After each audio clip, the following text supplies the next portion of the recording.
हरिः ओम्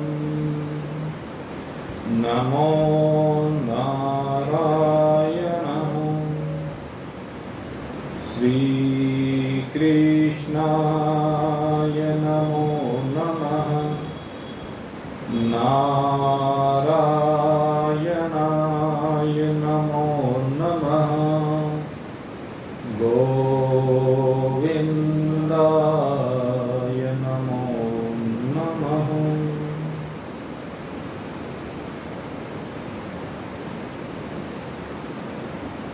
उपस्थित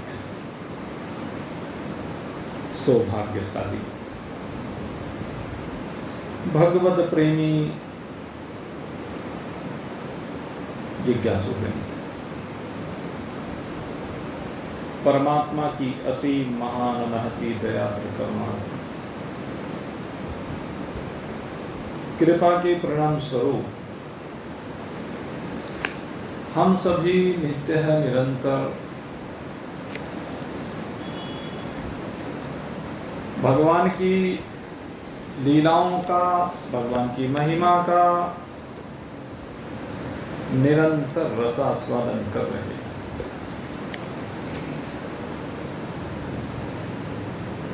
और ये रसास्वादन करते हुए उस आनंद से संयुक्त होने का प्रयास कर रहे हैं जो हमारा अपना आनंद है, जो परमात्मा का आनंद है। और वो आनंद हमारा इसलिए है कि परमात्मा हमारा है। परमात्मा हमारा है, इसीलिए इस आनंद को हम अपना कहते हैं। जैसे पिता की संपत्ति को एक बेटा अपनी कहता, पिता की संपत्ति बेटे की स्वभावतः ही हो जाती है। तो ऐसे ही जगत पिता की संपत्ति हमारी स्वभावतः ही है।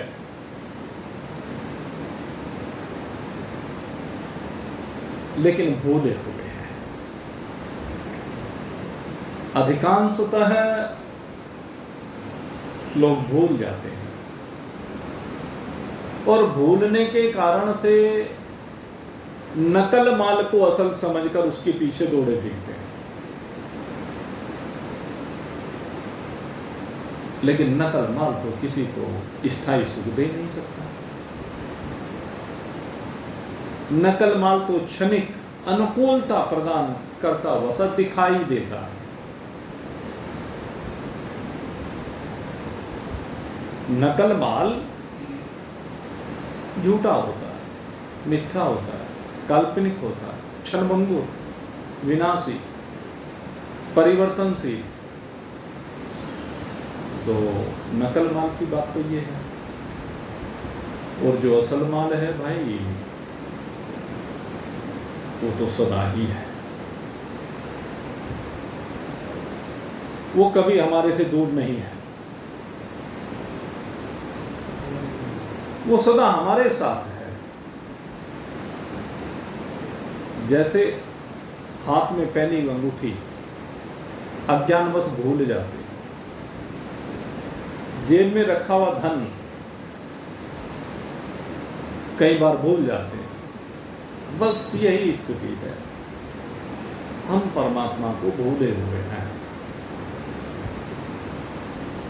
और उस भूल सुधार करने के लिए महान पुरुष हमें प्रेरित करते हैं और भगवान के उपदेश को माध्यम बनाया जाता है। हम भी भगवान के उपदेश को माध्यम बना करके इस पुरुषोत्तम योग नामक 15वें अध्याय का नित्य निरंतर श्रवण कर रहे हैं, जिसमें परमात्मा की महिमा को बताया गया और बताया गया परमात्मा ही हम सबका मूल है। परमात्मा ही हम सबका आधार भी है, अधिष्ठान भी है, उपादान कारण भी है, निमित्त कारण भी है।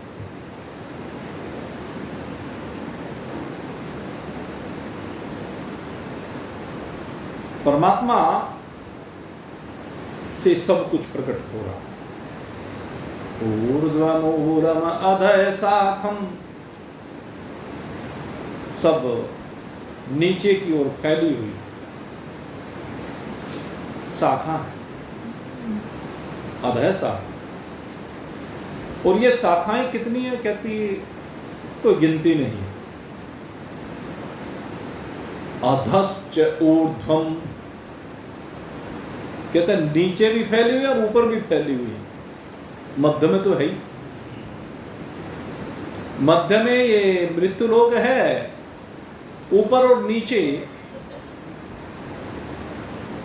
वह स्वयं महा तपह जन और सत्य, ये ऊपर की ओर फैली हुई शाखाएं हैं।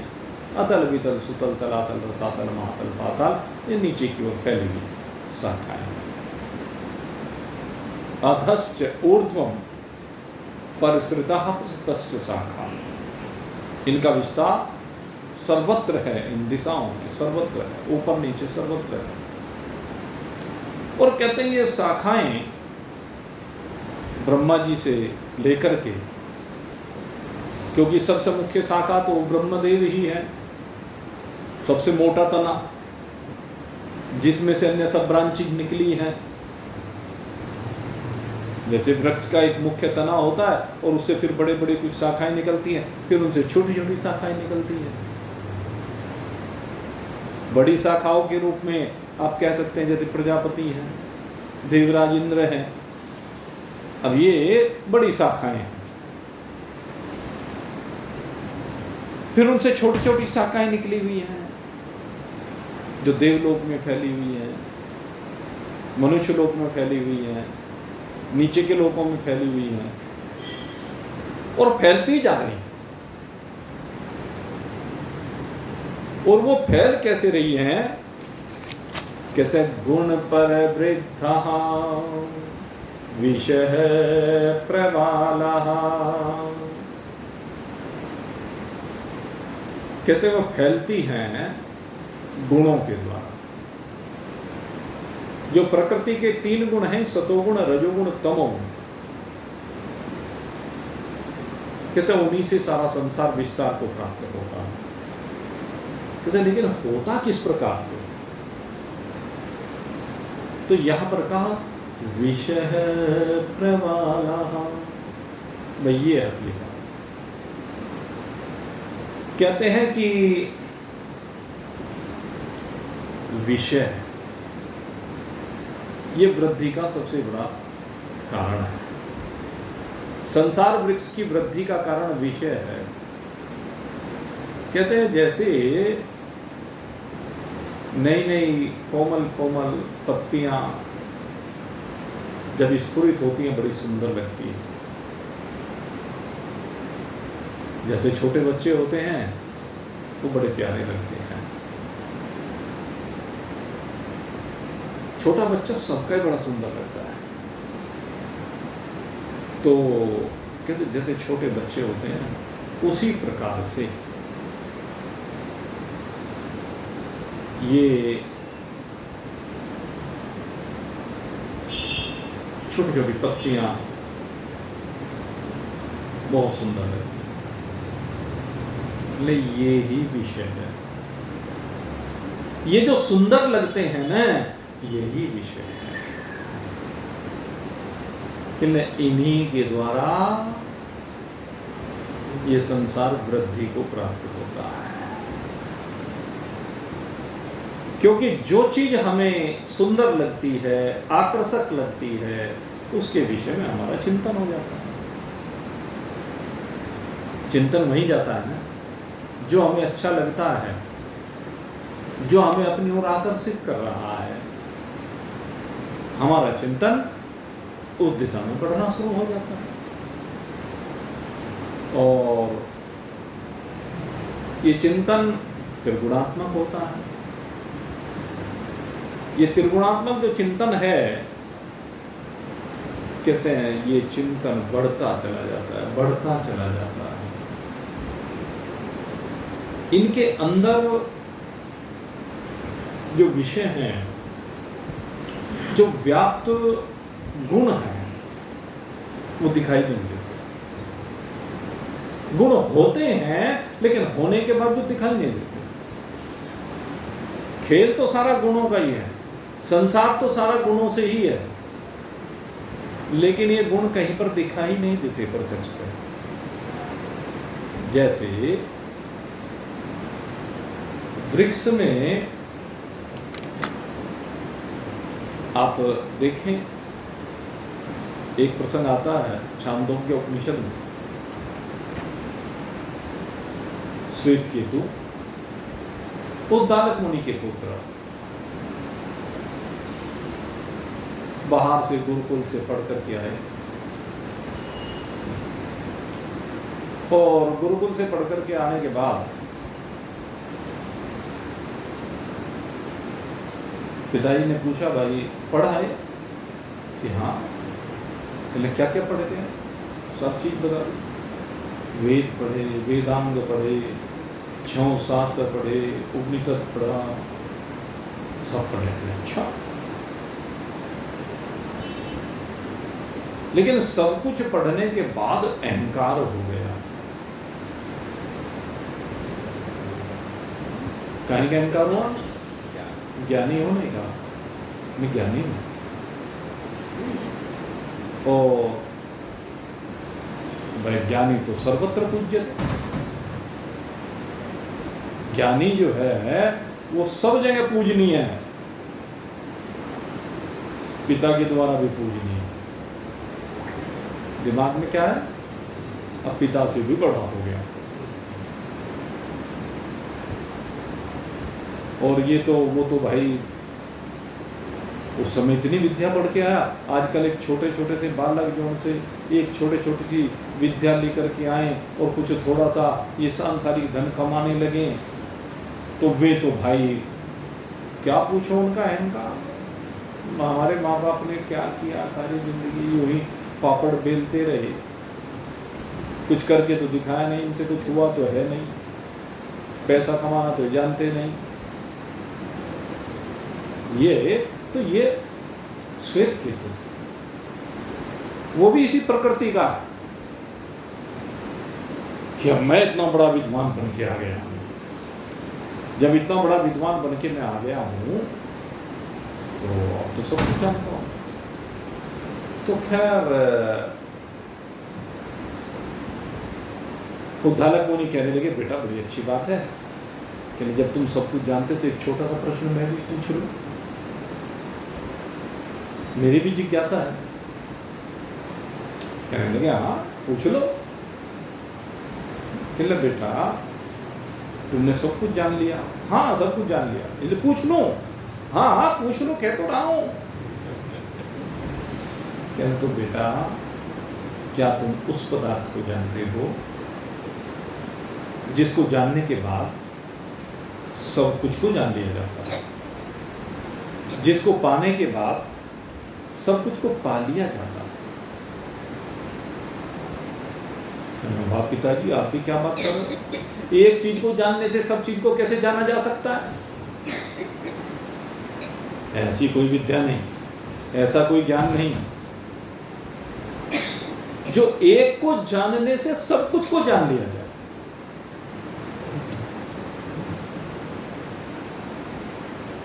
कहने बेटा ऐसा है। कहने अगर ऐसा है तो मेरे गुरुजी ने मुझे पढ़ाया नहीं,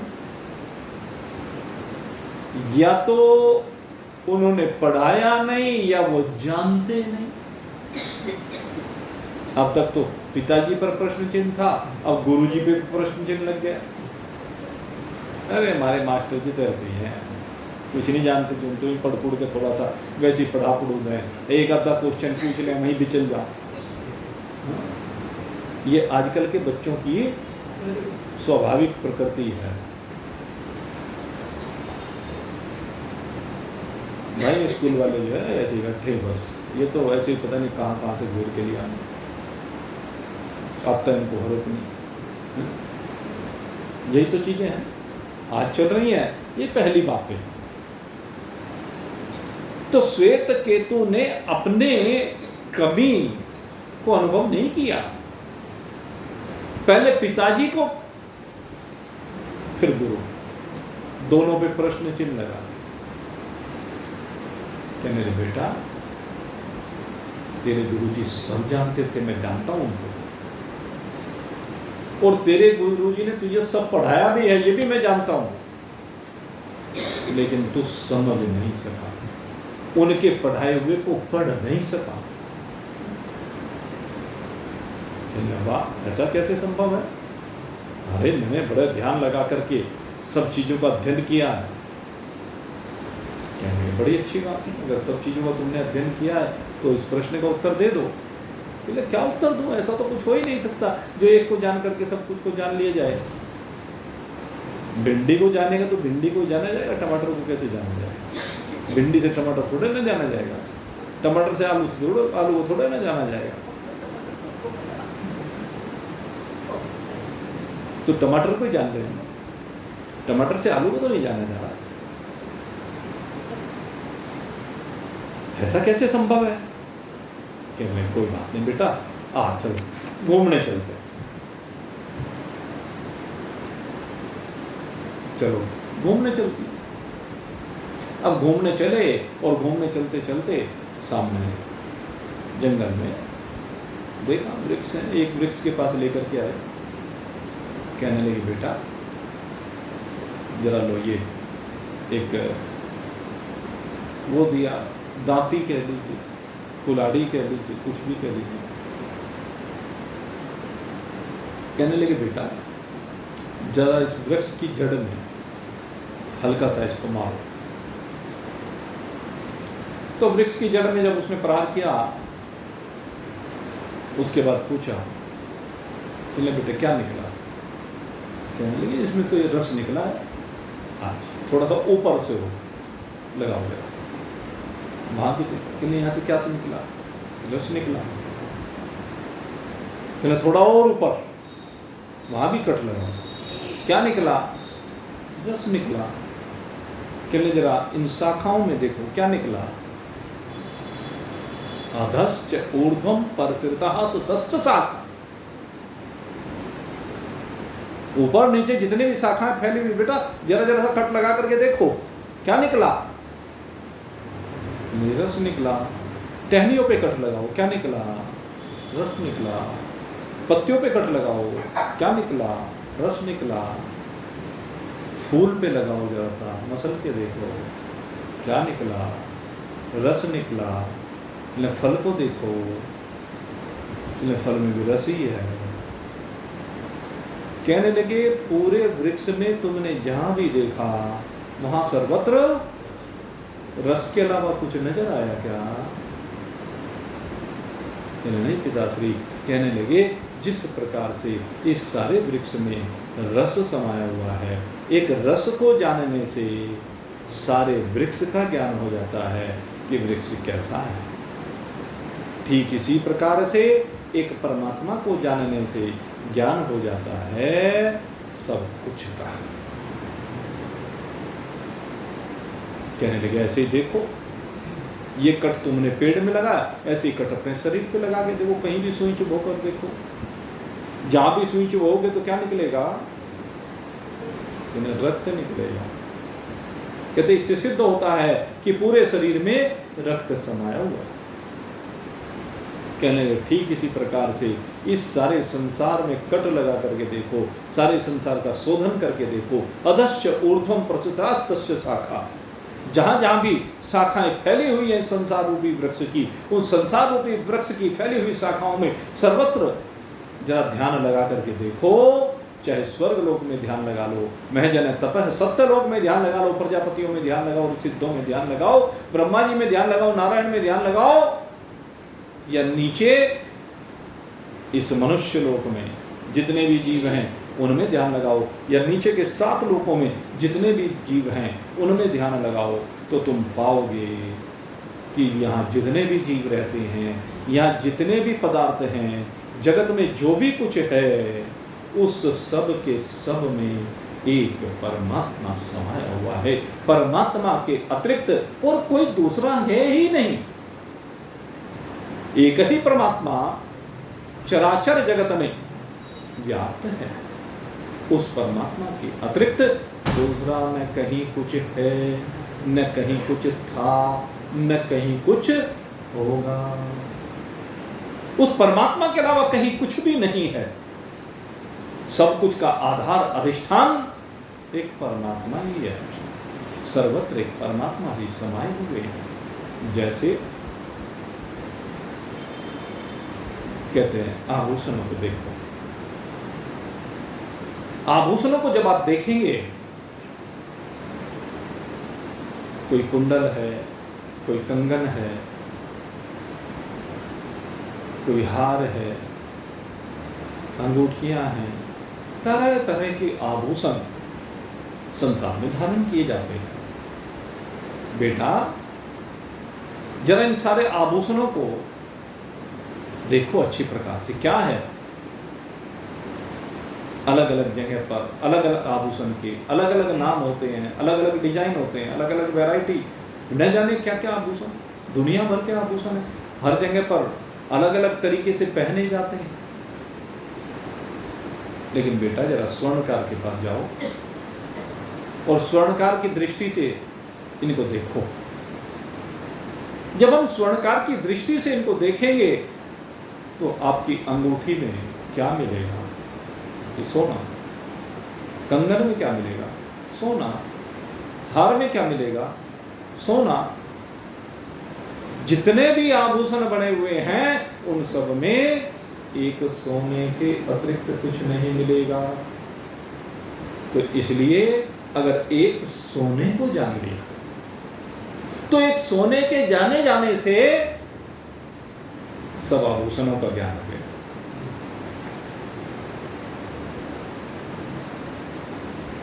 उद्दालक मुनि कहते हैं बेटा जैसे एक सोने को जान लिया ना तो सारे आभूषणों का ज्ञान हो गया ना। इसी प्रकार से अगर यदि एक परमात्मा को जान लिया गया,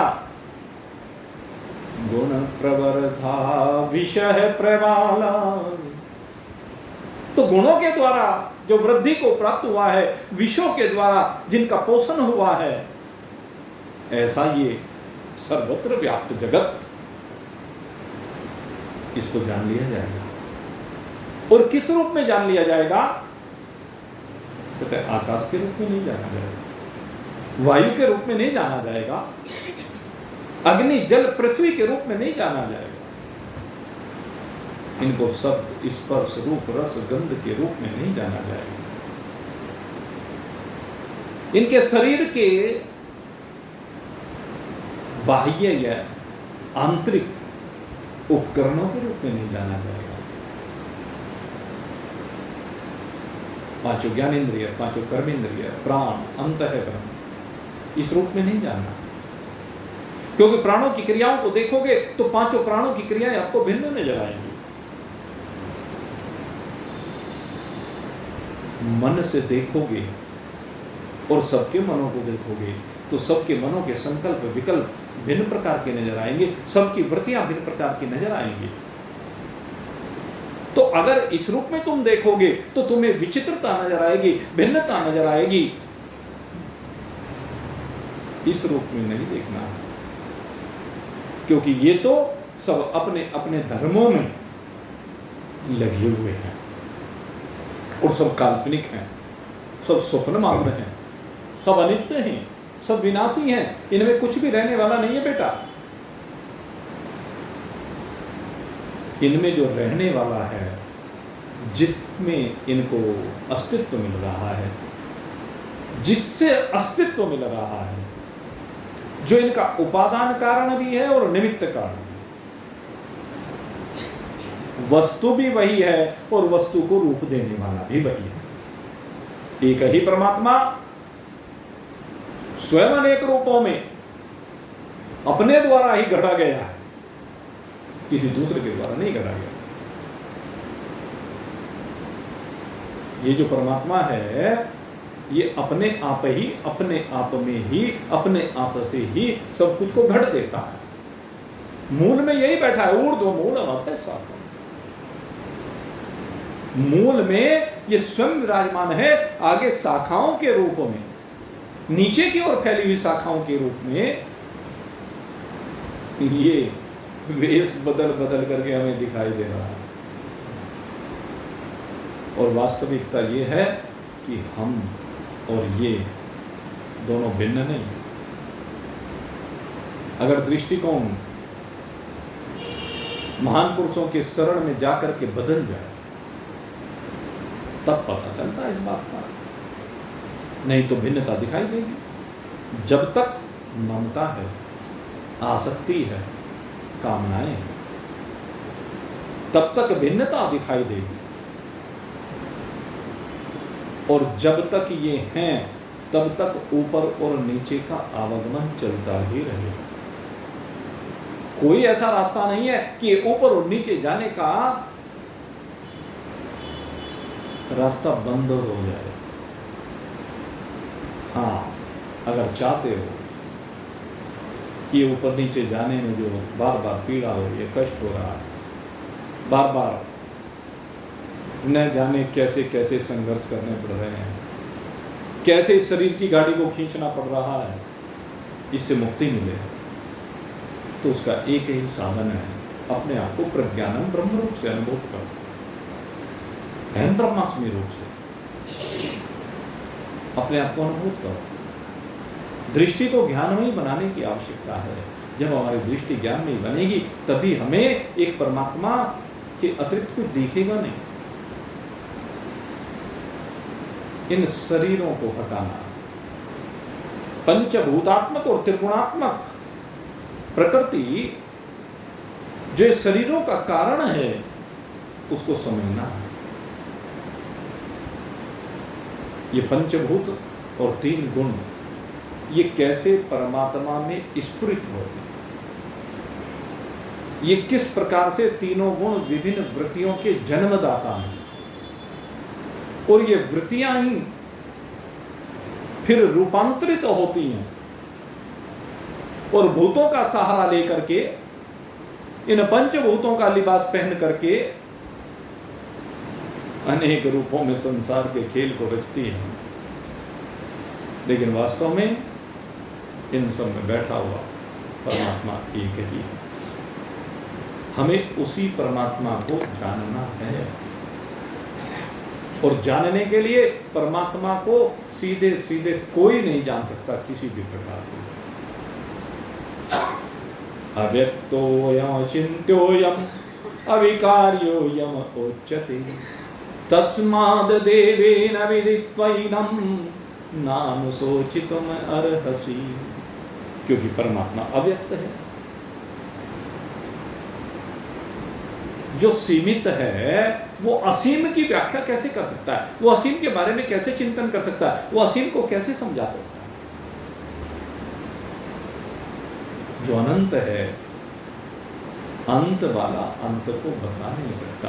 इसलिए वहां तक आते आते लय हो जाते चांद सितारे भान, वहाँ डेरा जमाया मेरी जान, जहाँ कोई नहीं आता। ये परमात्मा कहाँ बैठा हुआ है? कहते जहाँ जाकर के सूरज चांद सितारे वो भी सब लय को प्राप्त हो जाते हैं। न तदभास्यते सूर्यो शशांको न चह पावते। जहाँ पर सूर्य की पहुंच नहीं है, चंद्रमा की पहुंच नहीं है, तारों की पहुंच नहीं है, देवी देवताओं की पहुंच नहीं है, प्रजापति की पहुंच नहीं है, ब्रह्मदेव की भी पहुंच जहां तक नहीं, वहां जाते जाते ये सब भी लय को प्राप्त हो जाते हैं। आप ब्रह्म भुवन लोका पुनरावर्ती न अर्जुन मामोपेत कौन्ते पुनर्जन्म न विद्यते। जहां पर पहुंचते पहुंचते ब्रह्मदेव भी लय को प्राप्त हो जाते हैं, ब्रह्मदेव की आयु भी पूरी हो जाती है। तद धाम परम, वही मेरा परम धाम। और इस परम धाम में प्रवेश वही कर सकता है जो इस शरीर की सीमा से बाहर निकल जाए, जो इन ज्ञानेन्द्रिय कर्मेंद्रिय प्राण अंतःकरण की सीमा से बाहर निकल जाए, जो इन पंचभूतों की सीमा से बाहर निकल जाए, इन पंचभूतों के पंच विषय शब्द स्पर्श रूप रस गंध की सीमा से बाहर निकल जाए। सबसे भयंकर ये विष दे करके मारने वाले विषय हैं, ये जो 5 विषय है ना, प्रत्येक जीव को बार बार यही मारते हैं, क्योंकि विष का काम तो भाई मारने का है।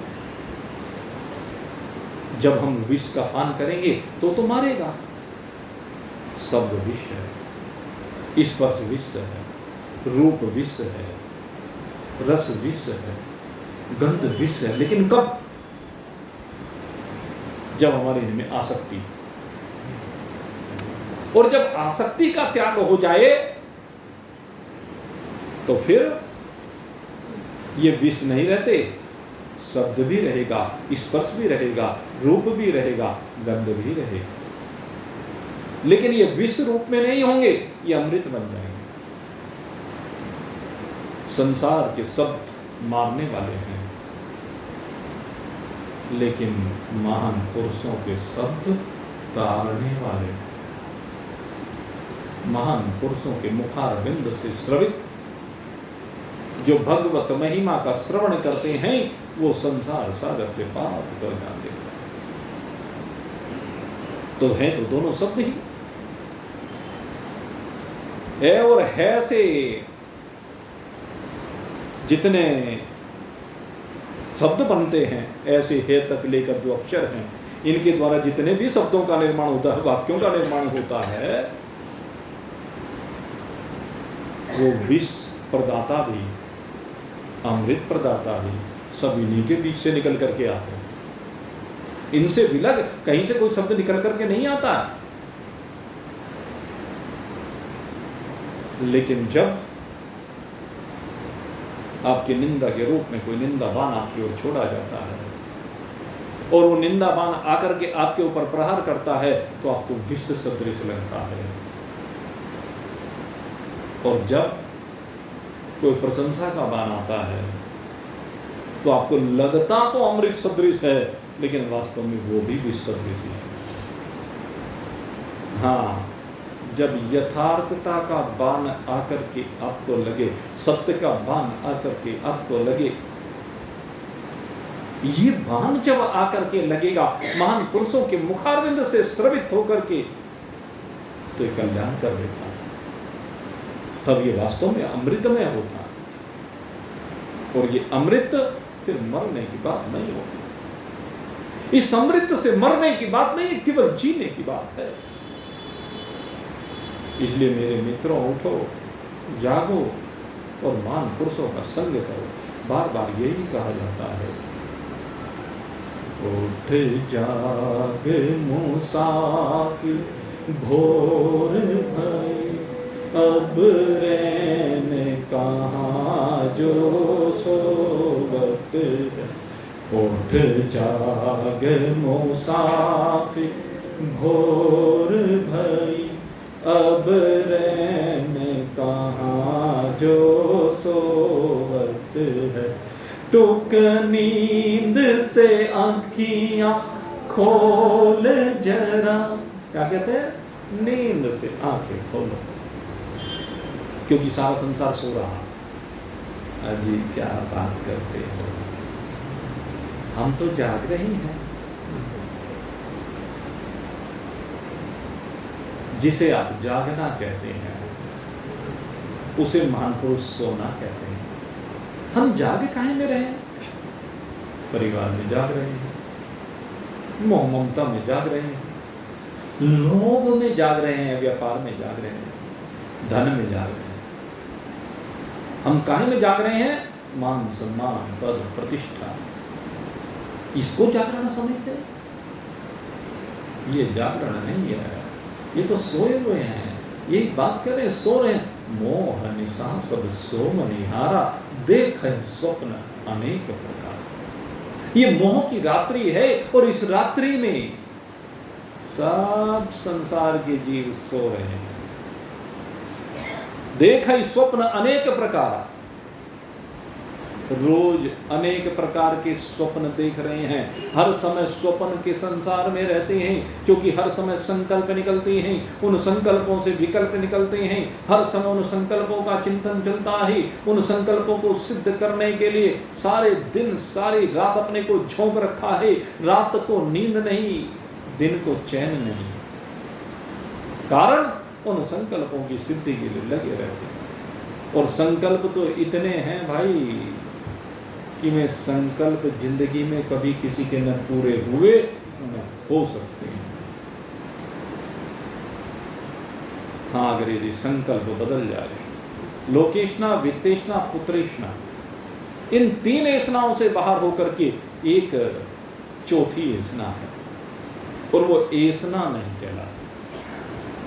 लोकेशना, वित्तेशना, पुत्रेशना, ये तीनों तो ऐसनाएं हैं। लोक की इच्छा, धन की इच्छा, संतान की, परिवार की इच्छा, इनकी वृद्धि की इच्छा, इनके संरक्षण की इच्छा, ये सब ऐसनाएं हैं। लेकिन चौथी जो ऐसना है वो ऐसना नहीं। चौथी जो बात है वो तो अपने स्वरूप परमात्मा की प्राप्ति की बात है, और उसकी कामना करना कहीं ऐसना में नहीं आता है। वासना, तृष्णा, इच्छा इनमें नहीं आता है। वो कल्याण के लिए। और संत कहते हैं कि या निशा सर्वभूतानां तान जागृति ही संयम।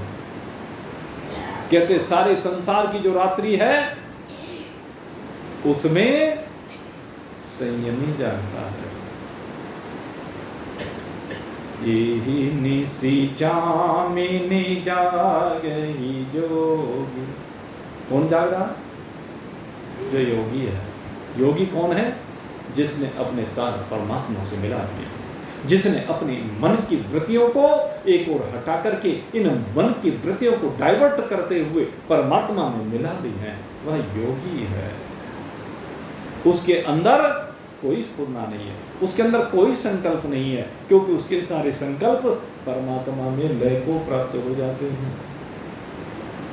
इसी का नाम योगी। तो जागिए, टोक नींद से आँखियाँ खोल जरा और अपने प्रभु से ध्यान लगा। टूक नींद से आँखियाँ खोल जरा और अपने प्रभु से ध्यान लगा। यह प्रीत करने की रीत नहीं, प्रभु जागत है तू सोवत है। यह प्रीत करने की रीत नहीं, प्रभु जागत है तू सोवत है। उठ जाग मुसाफिर भोर भई, अब रहने कहाँ जो सोवत है। रैन क्यों नहीं है? कहते जब भी कोई भी संसार का प्राणी किसी महान पुरुष की शरण में चला जाता है तो फिर रैन नहीं रहती, रात्रि नहीं रहती, निद्रा नहीं रहती, क्योंकि वो जगाते हैं, वो जागृत करते हैं, वो वास्तविकता को समझाते हैं, वो भूल से बाहर निकालते हैं। इसी का नाम सत्संग है। सत्संग इसी को कहते हैं, भूल से बाहर निकाल करके आपको परमात्मा के साथ मिला देना। मेरे मित्रों, जीवन का उद्देश्य यही है। जिनके जीवन का ये उद्देश्य है उनको मंजिल मिल जाती है, और जिनके जीवन का उद्देश्य केवल शरीर का ही पालन पोषण है, केवल इस शरीर को सजाना संवारना, उड़ाना पहराना, खाना पीना, बाल बच्चों के लिए, अपने लिए, संसार को इकट्ठा करना, परिग्रही होना, सारी दुनिया का धन मेरे घर में आ जाए, तो वो तो सो रहे हैं, वो तो मर रहे हैं। कितना भी धन किसी ने भी जोड़ लिया, क्या धन से मृत्यु से बच गया क्या? कितने ही खजाने भरे पड़े हैं, लेकिन मृत्यु से बाहर नहीं निकल सकता। मृत्यु आ जाती है, सारा धन यही रखा जाता है। जोड़ जोड़ तूने भर लिए खजाने, जोड़ जोड़ तूने भर लिए खजाने, फिर भी तृष्णा अड़ी रही, धरे रहे तेरे रंगले बंगले, खाली बारादरी रही, खाली बारादरी रही। एक सेठ जी बही उठाकर लिखने को तैयार हुए, एक सेठ जी बही उठाकर लिखने को तैयार हुए। काल बली का लगा तमाचा, काल बली का लगा तमाचा, सेठ जी ठंडी ठार हुए। काल बली का लगा तमाचा, सेठ जी ठंडी ठार हुए। सेठ जी तो चले गए और सेठ जी तो चले गए और कलम कान पर धरी रही, धरे रहे तेरे रंगले बंगले, खाली बारादरी रही, खाली बारादरी रही। जोड़ जोड़ तूने भर लिए खजाने, फिर भी तृष्णा अड़ी रही, धरे रहे तेरे रंगले बंगले, खाली बारादरी रही। अपने से बड़े जो गए हैं उनको देख लीजिए, धन तो उनके पास भी रहा होगा, खजाने तो उनके पास भी रहे होंगे, क्योंकि हम सब उन्हीं के परिवारों के अंश हैं भाई। अलग थोड़ा है ना किसी के शरीर। अपने अपने परिवारों पे जरा दृष्टि घुमा करके देखें ऊपर वालों पर, जो उनसे चले गए कैसे चले गए हैं। जब गए कोई चिट्ठी पत्री देकर नहीं गए, कोई टेलीफोन करके नहीं गए, यूं ही लंबी सी सांस खींची, जय राम की छोड़, सांस छोड़ी, जिंदगी जय राम जी की हो गई। सबकी ऐसी हुई, बताने का मौका भी नहीं मिला। कहाँ छिपा क्या रखा है, कहीं दीवार में दबा रखा है, गड्ढा करके रख रखा है, किसी को ब्याज पे दे रखा है, बताने का भी समय नहीं मिला। चले गए, सब चले गए दुनिया से जो हाली हवाली थे, जो इस संसार के मालिक हुआ करते थे, इस संसार को अपने इशारे पर नचाया करते थे, सब चले गए। सब चिड़ियाएं अपनी अपनी बोली बोल करके इस संसार से विदा हो जाती हैं, और कोई नाम लेने वाला पानी देने वाला नहीं मिलता। सबकी यही कहानी है। और ये मत सोचिए जो हम लोग बैठे हैं, ये जो शरीर धारण किए हुए बैठे हैं, आज सत्ता हम लोगों के हाथ में है, बच जाने वाली हो रही है सत्ता। ये सत्ता जाने वाली है भाई, ज्यादा समय शेष नहीं है। इस शरीर की कितनी आयु अब तक निवृत्त हो चुकी है, और विचार करके देखो बची हुई कितनी है। ज्यादा से ज्यादा कल्पना कितनी कर सकते हो, सोचो। अगर दिमाग को घुमा करके देखें, और वो तुम्हारी कल्पना होगी 5 साल 10 साल 20 साल 25 साल, वो सब तुम्हारी कल्पना है। एक श्वास का भी भरोसा नहीं है। किसी का हो तो बता दो भाई, किसी को। अब वो तो भाई ऊपर वाले ने जैसी व्यवस्था कर रखी है, जितनी चाबी भरी राम ने उतना चले खिलौना। ये खिलौना, शरीर खिलौना ही तो है, इसी से तो खेल रहे हैं। लेकिन आप शरीर नहीं, इस बात को जानिए, समझिए। आप शरीर नहीं है। आप इस शरीर के क्रियाकलाप को जानने वाले, शरीर रूपी खिलौने के खेल को देखने वाले, इससे विलग है। अपने आप को इससे विलग अनुभव करना है।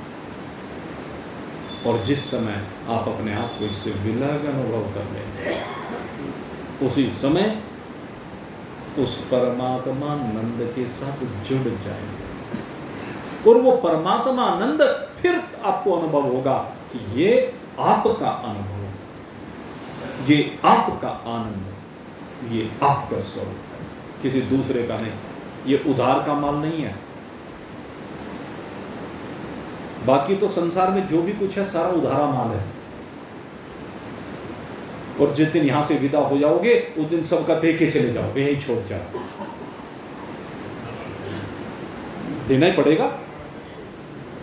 आप ये सोच लें कि मैं नहीं दे के जाऊंगा, अपने साथ में ले जाऊंगा, तो भाई आज तक तो किसी के साथ गया नहीं। जब आपसे ऊपर वालों के साथ नहीं गया, आप जब ऊपर वाले छोड़ के गए उसकी बात को तो ये तो मान लेते हैं कि ऊपर वाले छोड़ के गए, वो लेके जा ही नहीं सकते थे। लेकिन जब अपने बारे में सोचते हैं कि नहीं मेरे तो साथ जाएगा, ये चिपके बैठे हैं, कुंडली मार करके बैठे हुए हैं।